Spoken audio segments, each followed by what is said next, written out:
A continuación vamos a responder el cuestionario, parte número 1, para la preparación de la solemne 2 de Psicoanálisis 2 integrativo de los autores Klein, Winnicott, Lacan y Freud. ¿Ya?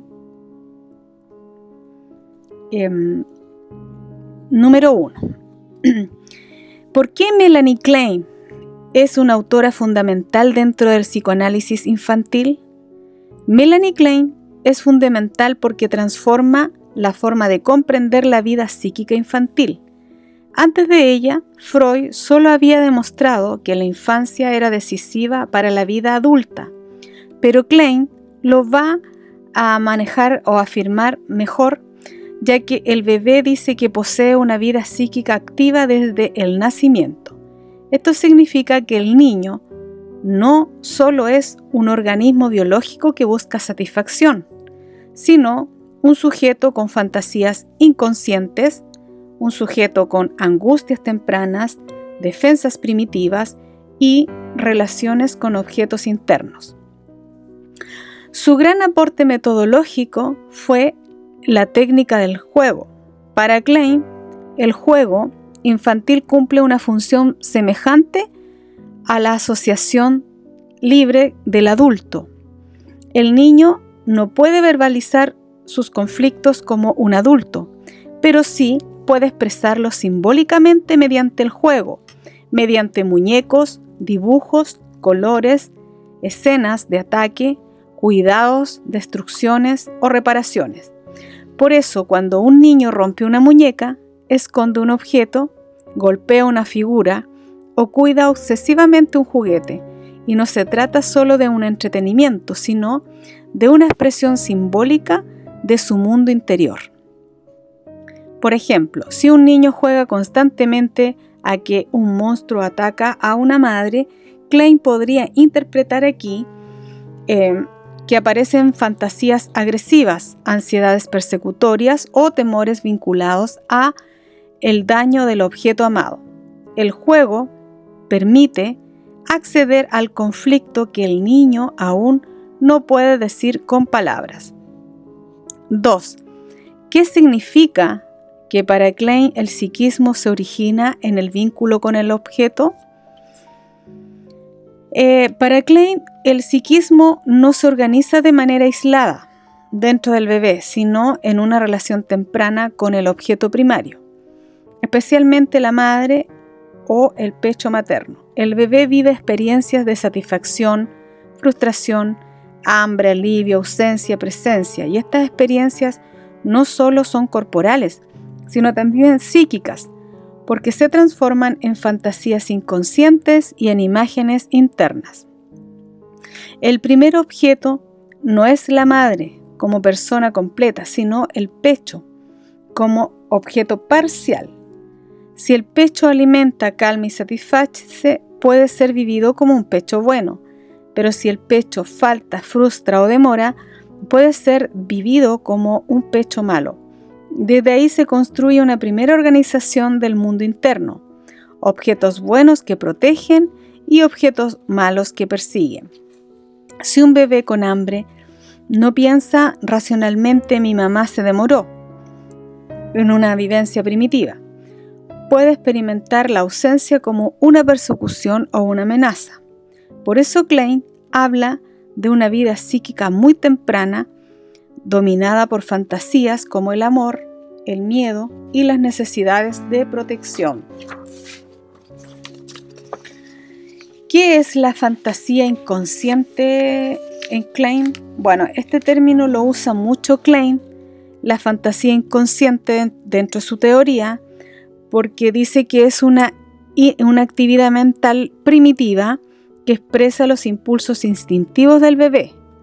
No es fantasear como imaginar, diríamos, ¿cierto? Que una persona voluntariamente imagina o fantasea, sino que fantasear es una forma inconsciente de representar deseos, angustias, relaciones con los objetos, y para Klein toda la necesidad corporal está acompañada de una fantasía psíquica.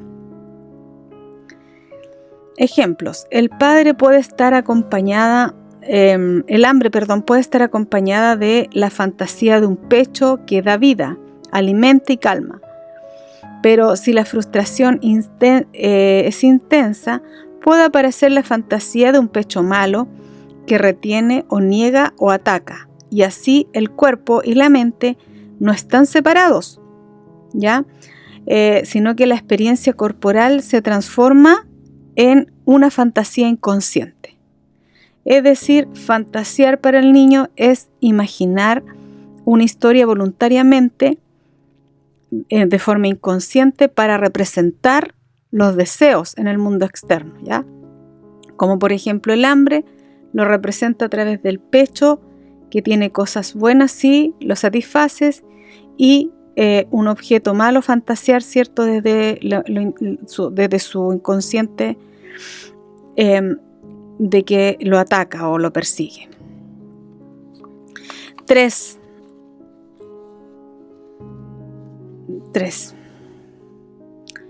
¿Qué diferencia hay entre Freud y Klein respecto a cómo ellos ven el yo? Para Freud, especialmente en su segunda tópica, el bebé nace dominado por el ello, es decir, por impulsos pulsionales que buscan satisfacción. El yo se va desarrollando progresivamente a partir del contacto con la realidad. El superyo aparece después como heredero del complejo de Edipo. Klein, en cambio, sostiene que el yo primitivo está presente desde el nacimiento. Es decir, no es un yo maduro ni integrado como el de los adultos, ¿ya? Ni tampoco se va desarrollando a partir del contacto con la realidad, sino que existe desde el principio. Pero sí posee cierta capacidad para sentir angustia, establecer relaciones con objetos, utilizar defensas y organizar fantasías inconscientes.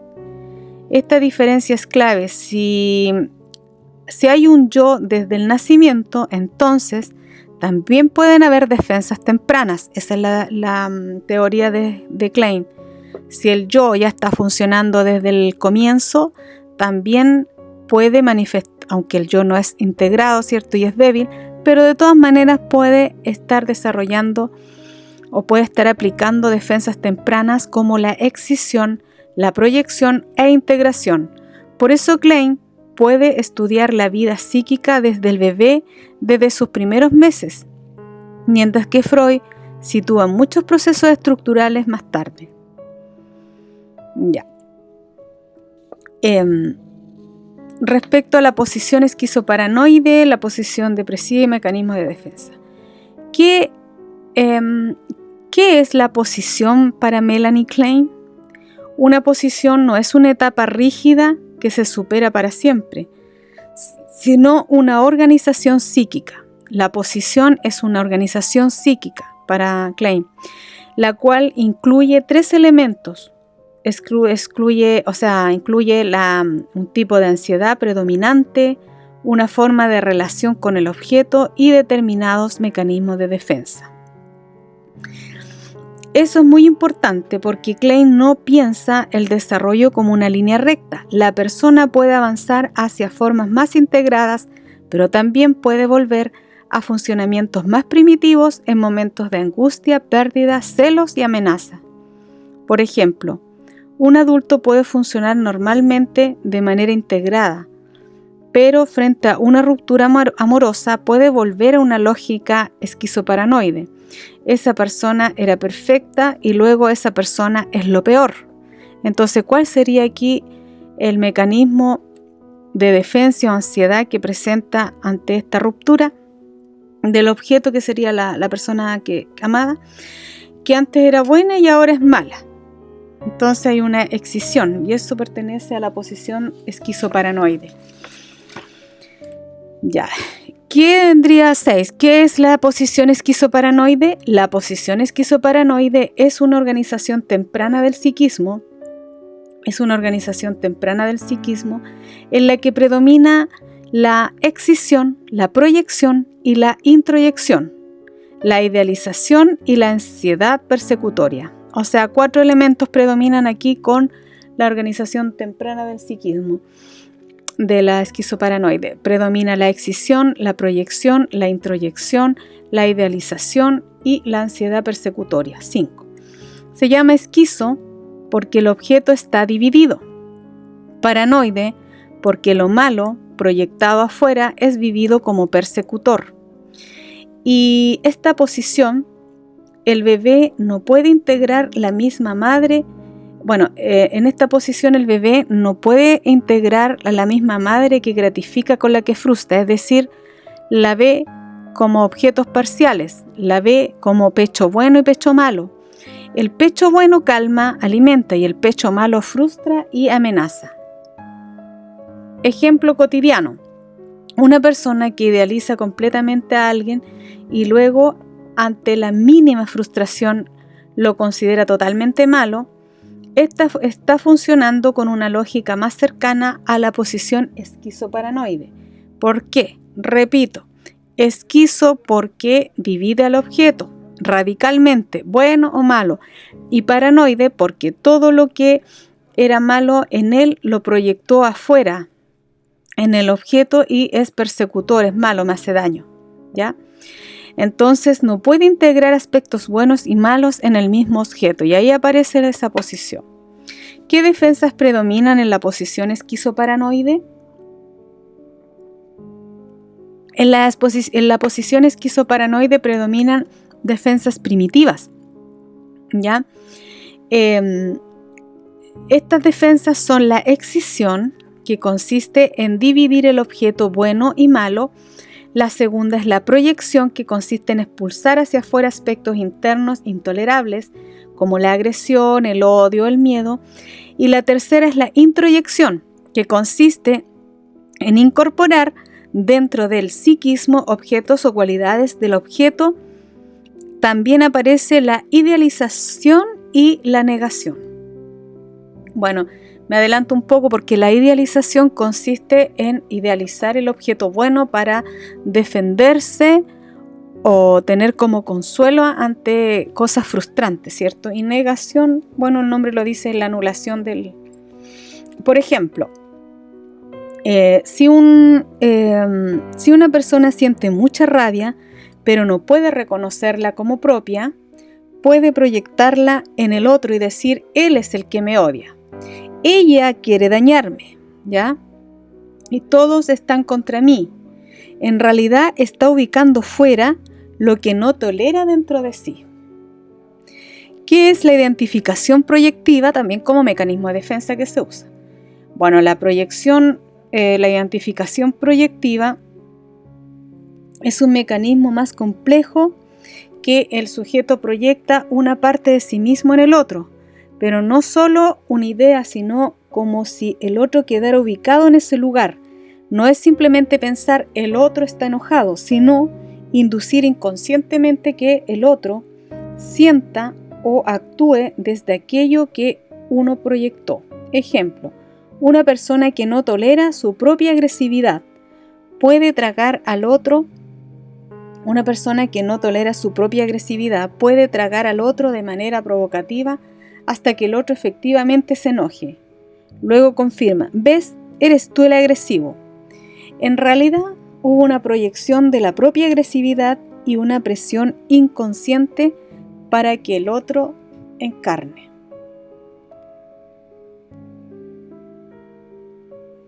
La posición depresiva.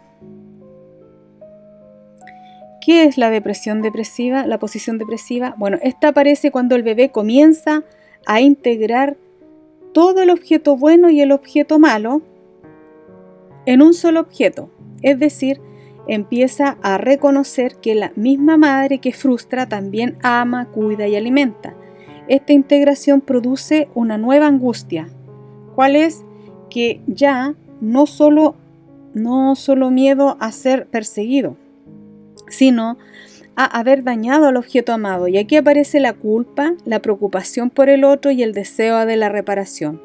Por eso Klein considera que la posición depresiva es crucial para el desarrollo normal, porque la posición depresiva permite amar de manera más realista y tolerar la ambivalencia y reconocer de una persona que puede tener aspectos tanto buenos como malos. Es como una madurez emocional, ¿verdad? Y una integración del yo. Por ejemplo, si un niño se enoja con su madre, le grita o rompe algo, luego la abraza o intenta arreglar lo que hizo, desde Klein, eso puede entenderse como un intento de reparación. ¿Por qué la posición depresiva no reemplaza completamente a la esquizoparanoide? La posición depresiva no va a eliminar totalmente la posición anterior, la posición esquizoparanoide, ya que ambas siguen existiendo en la vida psíquica, pero en un desarrollo más saludable debería predominar la capacidad depresiva por la esquizoparanoide, es decir, la integración. Esto significa que incluso los adultos pueden volver a funcionamientos más esquizoparanoides en momentos de estrés, pérdida, celos o amenazas. La diferencia es que una persona con mayor integración puede volver a reconocer la complejidad del objeto.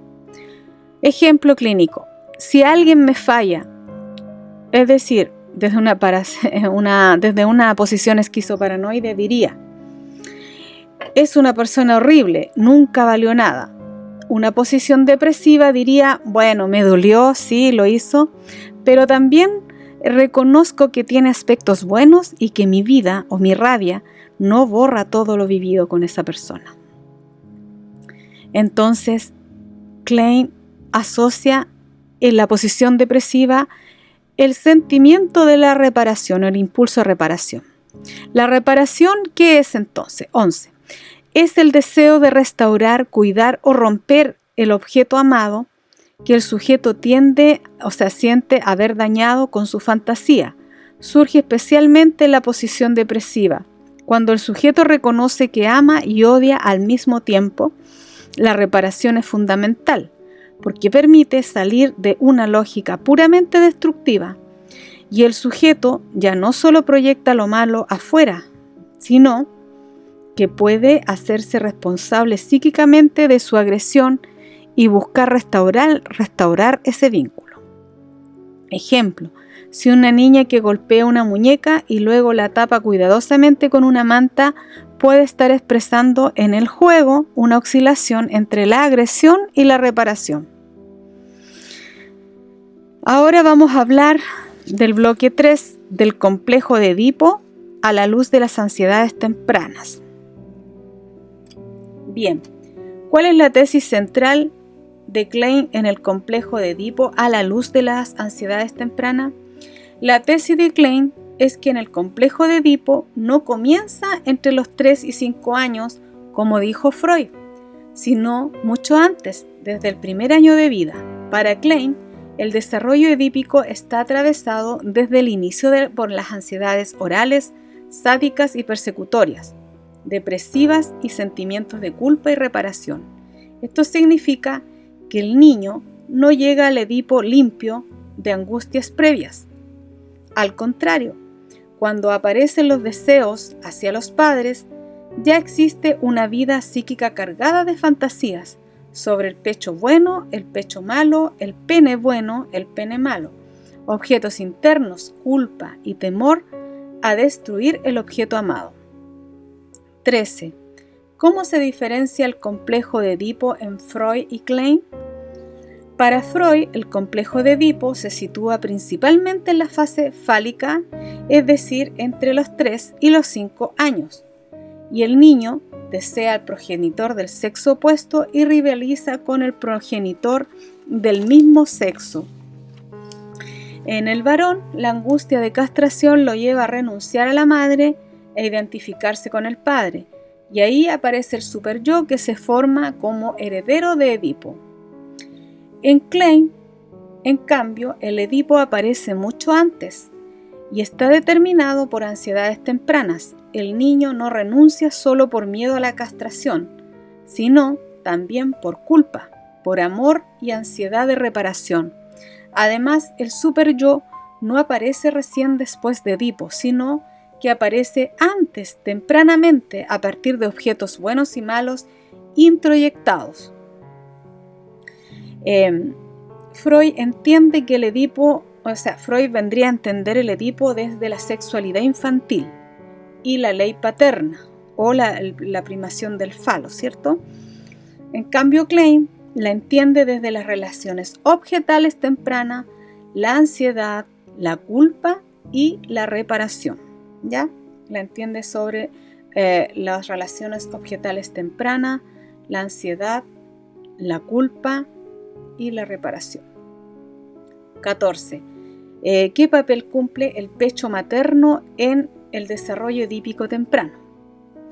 El pecho materno es el primer objeto de amor, odio, gratificación y frustración.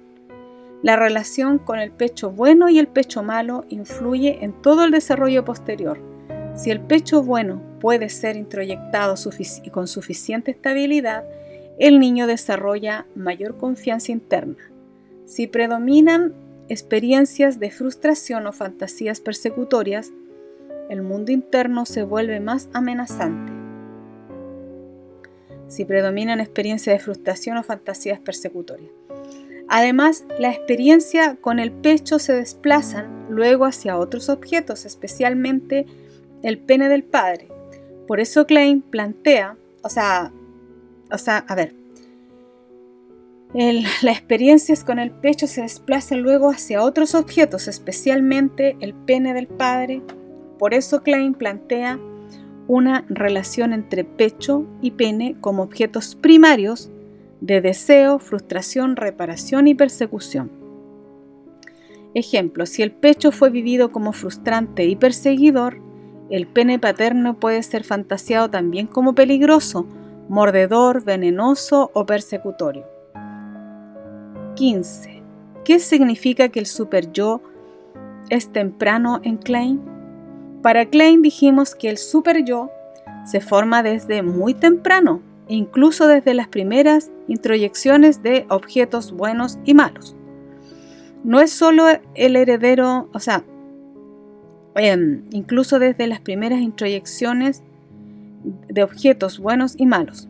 No es solo heredero del complejo de Edipo, como en Freud, sino que surge a partir de objetos internos persecutorios y protectores.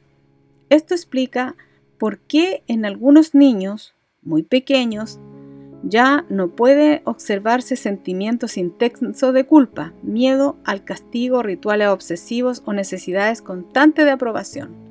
Ejemplo, Rita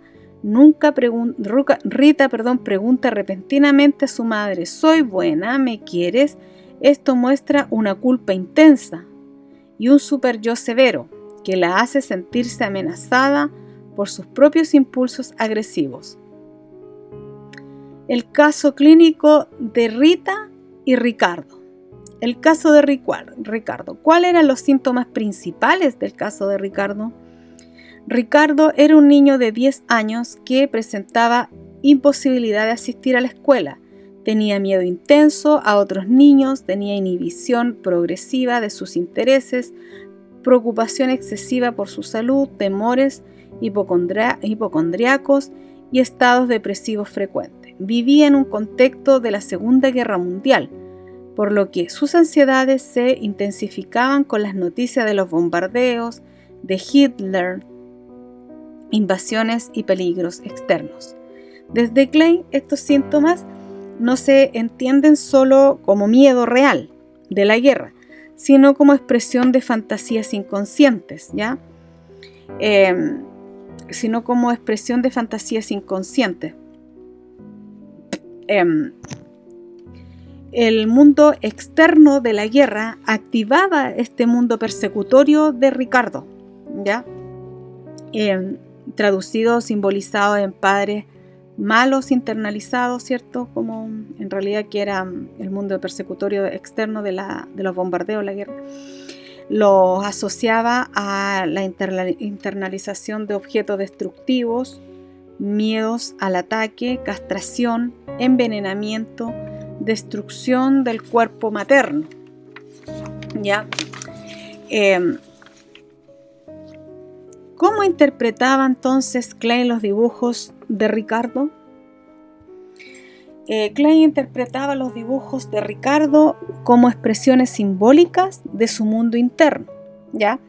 Los colores representaban figuras familiares, como por ejemplo el negro al padre, el azul claro a la madre, el rojo a Ricardo y el morado al hermano.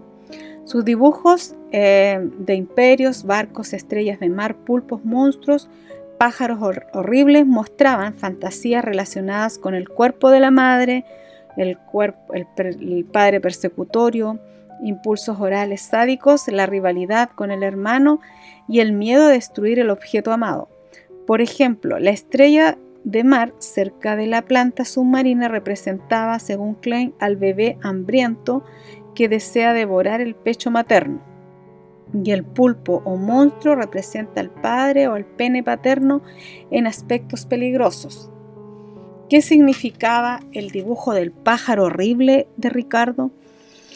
Bueno, Ricardo dibujó un pájaro horrible que mostraba un avance importante, porque Ricardo empieza a unir aspectos buenos y malos de la madre. La madre aparece como una reina, pero también como un pájaro hambriento y destructor. Esto indica que comienza a integrar la madre idealizada y la madre persecutoria. Desde Klein, esto es importante porque muestra un movimiento hacia la posición depresiva.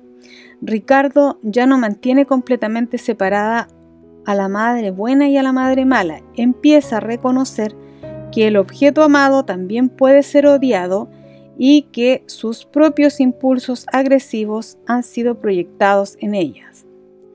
Sin embargo, esta integración es frágil. Por eso su progreso no significa curación total, sino disminución parcial de sus ansiedades y mayor capacidad de simbolizar sus conflictos. 19. ¿Cómo se entiende la ansiedad hipocondríaca de Ricardo?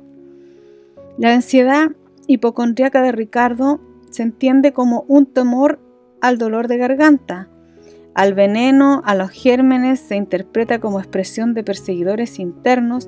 Los gérmenes no solo son elementos reales, sino representantes simbólicos de objetos malos internalizados. El padre peligroso, los padres unidos contra él, o figuras persecutorias que atacan desde adentro. Cuando Ricardo siente veneno detrás de la nariz o teme que la comida esté envenenada, Klein interpreta que aparece ansiedades relacionadas con objetos internos malos, fantasías de ataque, castigos y retaliación. Ejemplo, el miedo a enfermar no sería solo miedo médico, sino miedo a ser atacado internamente por objetos dañinos que él mismo fantaseó haber dañado primero. Nos vamos al caso de Rita. 20. ¿Cuáles eran los síntomas principales del caso de Rita? Rita tenía 2 años y 9 meses. Presentaba ansiedad intensa, presentaba incapacidad para tolerar frustraciones, tristeza frecuente, llanto sin causa aparente, rituales obsesivos, dificultades alimentarias, necesidad constante de aprobación y una fuerte inhibición del juego. También preguntaba reiteradamente a su madre si soy buena, me quieres, y su juego estaba empobrecido, solo podía lavar y vestir las muñecas de manera compulsiva. Pero cuando aparecía una fantasía más libre, se angustiaba y detenía el juego. Esto muestra una inhibición importante porque para Klein el juego es vital, es la vía principal de expresión del inconsciente infantil. ¿Qué importancia tiene el hecho de que Rita haya presenciado escenas sexuales con sus padres? Para Klein, haber presenciado la escena primaria intensificó las ansiedades edípicas de Rita. La relación sexual entre los padres fue vivida fantásticamente como una escena peligrosa, cruel y sádica, donde el padre podía dañar a la madre, y Rita se identifica con la madre y al mismo tiempo sentía odio, celos y rivalidad hacia ella. Esto alteró tanto su relación con el padre como la madre. El padre podía ser vivido como portador de un pene peligroso, agresivo, castrador, y la madre podía ser vivida como dañada, atacada o víctima, pero también como una rival peligrosa. O sea, había una ambivalencia. ¿Cómo se expresó el super-yo severo en Rita? El super-yo severo de Rita aparece en sus rituales obsesivos: culpa intensa, miedo al castigo y necesidad de aprobación. Sus ceremoniales, al acostarse, buscaban protegerla de figuras persecutorias, como el Busen. ¿Ya? El Busen, que representaba tanto el genital paterno como su propio genital imaginario. También se ve en el juego con muñecas. Rita castigaba cruelmente a las muñecas y luego aparecía el miedo o rabia a la culpa. En ese juego se identificaba tanto con los padres castigadores como con la niña castigada. Esto muestra un yo frágil, atrapado entre impulsos sádicos, y un super-yo cruel que castiga esos impulsos. 23. ¿Qué significa que Rita no pudiera decir que era madre de su muñeca? Rita decía que no era la madre de la muñeca porque la muñeca representaba a su hermanito, a quien deseaba y odiaba al mismo tiempo. Al no poder asumir el rol de madre, mostraba su culpa por los deseos agresivos hacia el bebé de la madre y su temor a hacer daño o haber dañado o robado algo del cuerpo materno. Desde Klein, esto se relaciona con sus fantasías edípicas y con la posición depresiva. Rita deseaba tener un bebé del padre, pero ese deseo estaba cargado de culpa y rivalidad con la madre y temor a destruirla. Hacia el final del análisis, cuando puede abrazar a su osito y decir ahora tengo un bebé a quien quiero mucho, se observa un progreso, puede permitir una actitud más maternal y reparadora. Winnicott. Ahora vamos a hablar de Winnicott en el bloque 5. El ambiente facilitador y el desarrollo emocional. ¿Cuál es la idea central de Winnicott sobre el desarrollo emocional? Winnicott plantea que el bebé nace inmaduro, desintegrado y absolutamente dependiente. Sin embargo, también nace con una tendencia al desarrollo. Para que esa tendencia pueda desplazarse, necesita un ambiente facilitador, especialmente una madre o cuidador suficientemente bueno. El desarrollo emocional no depende solo del impulso interno, sino de la calidad del ambiente. Por eso Winnicott se diferencia de Klein no por el foco principal de la agresividad constitucional del bebé, sino en cómo el ambiente sostiene, interpreta y facilita el desarrollo del self. ¿Qué es el ambiente facilitador? El ambiente facilitador es el conjunto de condiciones externas que permiten al bebé desarrollarse física, emocional y psíquicamente. No es un ambiente perfecto, sino suficientemente estable, sensible y adaptado a las necesidades del bebé. Este ambiente permite que el bebé pase de la dependencia absoluta a la dependencia relativa y luego hacia la independencia, nunca total, porque para Winnicott el ser humano sano siempre mantiene vínculos y cierta dependencia del mundo. Por ejemplo, un bebé llora porque tiene hambre. Si la madre interpreta esa necesidad y lo alimenta, el bebé empieza a sentir que el mundo responde y esa repetición crea confianza básica. ¿Qué es una madre suficientemente buena?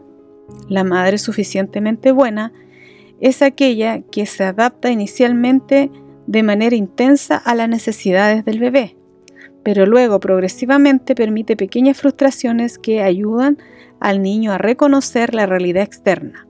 No es una madre perfecta, de hecho, una madre perfecta sería problemática, porque no permitiría al niño separarse ni desarrollar sus propios recursos. La madre suficientemente buena sostiene, cuida, interpreta, pero también falla gradualmente de forma tolerable. Por ejemplo, al comienzo la madre responde rápidamente al llanto, más tarde puede demorar un poco y esa pequeña frustración ayuda al bebé a tolerar la espera y resolver que la madre no es una extensión de sí mismo. ¿Qué es el holding? El holding es el sostén físico y emocional que la madre ofrece al bebé. No se refiere solo a cargarlo en brazos, sino a sostener su existencia psíquica. Incluye protegerlo, calmarlo, responder a sus necesidades y darle continuidad. El holding permite que el bebé no sienta que cae en el vacío o que se desintegra. Cuando hay un buen holding, el bebé puede desarrollar continuidad del ser, confianza básica y sensación de existir. Ejemplo, una madre que toma al bebé, lo calma, lo alimenta, responde con regularidad, está dando holding. No solo cuida su cuerpo, también sostiene su incipiente psiquismo. ¿Y qué es el holding? El holding es el que se refiere al modo en que el bebé es manipulado corporalmente. ¿Ya? El holding es el sostén físico y emocional, y el holding es la manipulación corporal que se le hace al bebé, como por ejemplo cuando se baña, se cambia, se toca, se acaricia, alimenta y sostiene físicamente. Este cuidado contribuye a que el bebé pueda habitar su cuerpo y desarrollar una relación psicosomática integrada. El holding falla gravemente si el holding falla gravemente, puede aparecer una vivencia de desconexión entre mente y cuerpo. Por ejemplo, el niño que fue tratado corporalmente con brusquedad o negligencia puede desarrollar dificultades para sentirse cómodo con su cuerpo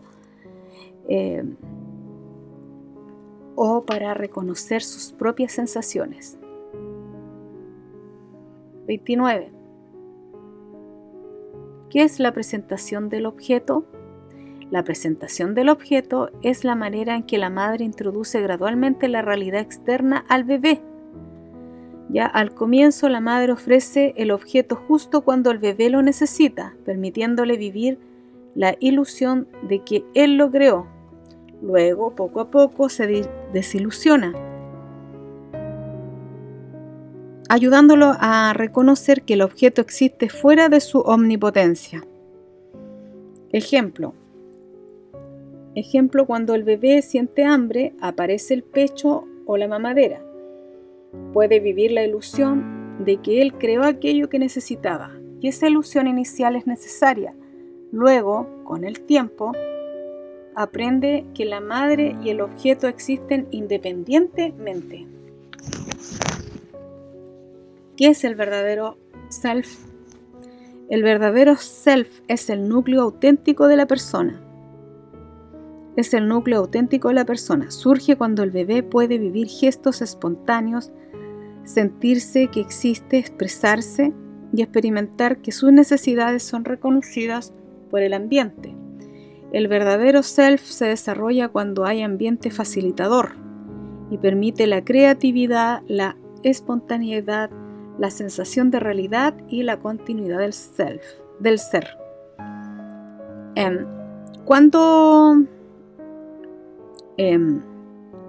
Una persona que puede decir que lo siente, reconoce sus deseos y actuar sin vivir permanentemente como para complacer a otros está más cerca de su verdadero self. Una persona que puede decir que siente, reconoce sus deseos, actúa sin vivir permanentemente para complacer a otros, está más cerca de su verdadero self. ¿Y qué es el falso self? El falso self surge como defensa cuando el ambiente falla y el bebé debe adaptarse excesivamente a las demandas externas. En vez de expresar sus necesidades espontáneas, aprende a responder a lo que el ambiente espera de él.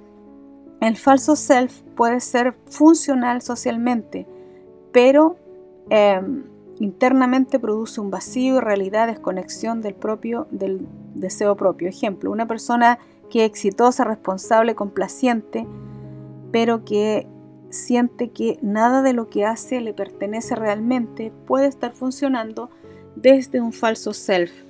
Vive para responder a expectativas externas, no desde su deseo auténtico. Winnicott y la capacidad de estar solo. Miedo al derrumbe. ¿Qué significa la capacidad de estar solo? Para Winnicott, la capacidad de estar solo es un signo de madurez emocional.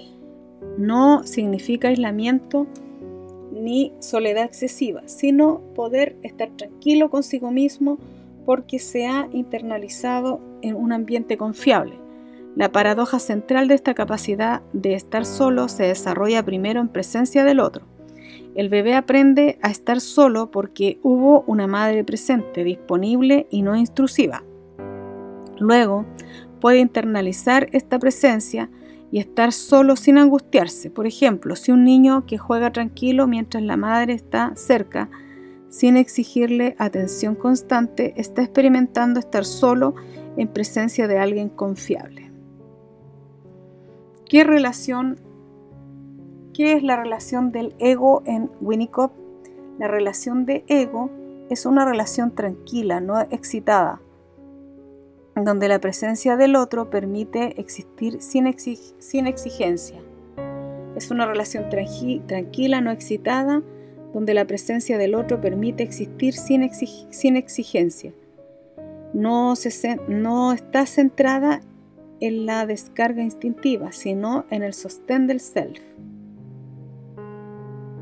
Ejemplo, dos personas pueden estar juntas en silencio, sin sentirse incómodas y viven una relación de ego, es decir, una descarga instintiva, sostén del ser.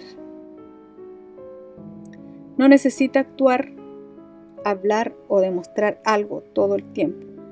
Esta relación es base para la amistad, la confianza y la experiencia terapéutica. ¿Qué es el miedo al derrumbe? El miedo al derrumbe es el miedo a una catástrofe psíquica que ya ocurrió, pero que no pudo ser experimentada, ¿ya?, por el sujeto, porque el yo era demasiado inmaduro. Por eso aparece como recuerdo, por eso no aparece como recuerdo, sino como un temor futuro. Winnicott dice que el paciente teme algo que ya sucedió, pero que no fue integrado. El derrumbe fue una falla ambiental temprana que interrumpió la continuidad del ser.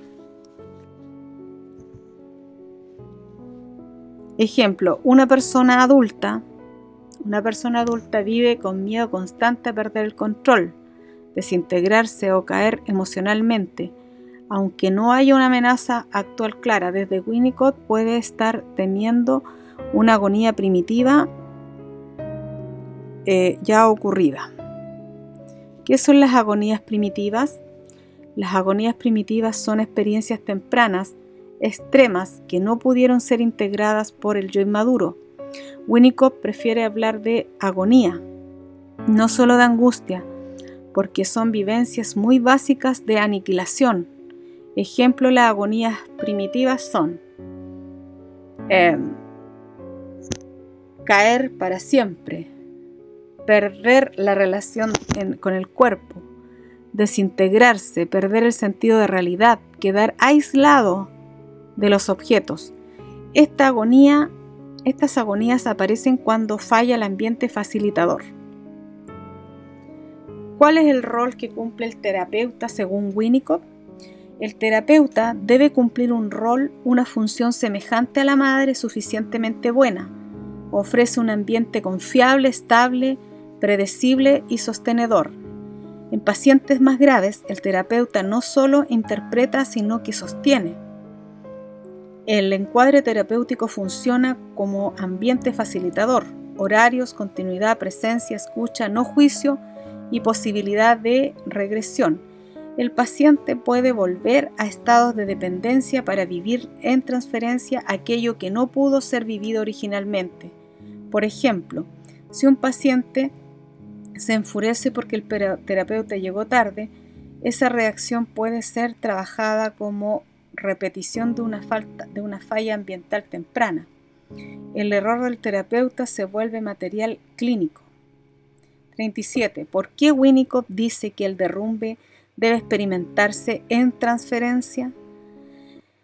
Dice porque aquello que no fue vivido no puede simplemente recordarse. El paciente necesita experimentarlo por primera vez en un ambiente suficientemente sostenedor. La transferencia permite que la falla original aparezca en relación con el terapeuta, pero esta vez con la posibilidad de integración. No se trata de provocar sufrimiento, sino de permitir que algo impensable pueda ser vivido, nombrado y sostenido. Por ejemplo, un paciente que teme a ser abandonado puede experimentar ese sentimiento en relación terapéutica. Si el terapeuta sostiene la experiencia sin retaliar ni abandonar, el paciente puede integrar algo que antes era solo terror.